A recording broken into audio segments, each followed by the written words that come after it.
Setting aside a certain amount of money each month from our paycheck is usually the first thing that comes to mind when we think about saving money. But is saving on its own sufficient to achieve long-term financial security?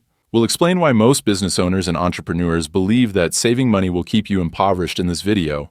You may be surprised by the solution, so keep watching. Why saving can keep you poor? Saving money is a terrific approach to start accumulating wealth, but you should also diversify your assets and begin investing. The sooner you begin investing, the longer your investments have to grow. Investments allow your money to expand far faster than it would with just saves.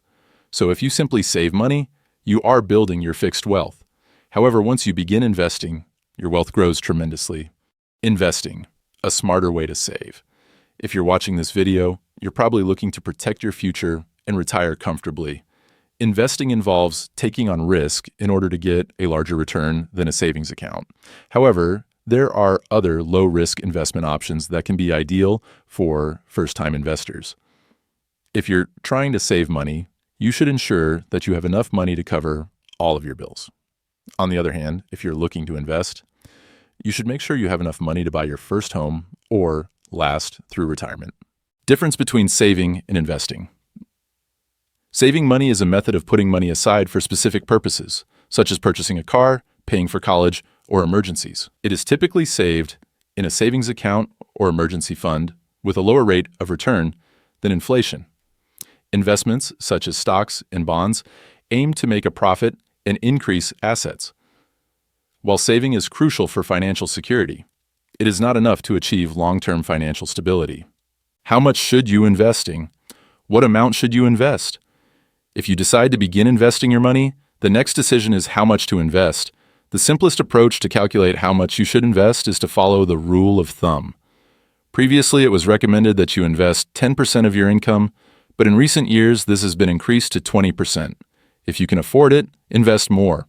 Choose your investments wisely. When investing, it's crucial to choose wisely, considering various investment vehicles like stocks, bonds, or property. Different investment strategies, such as real estate, businesses, or high-yield programs, depend on personal goals and risk tolerance.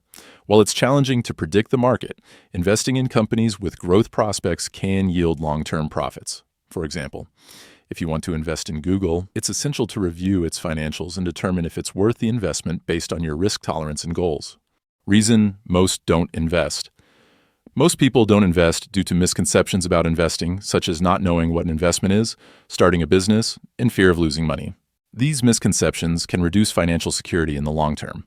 The biggest misconception is that investing is risky, but minimizing risk can be achieved by choosing index funds and investing in established companies. Starting early is also possible, and it's never too early to start investing.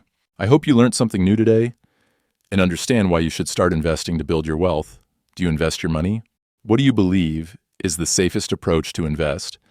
Share your plans in the comments area below. If you like this video, give it a huge thumbs up and share it with your friends.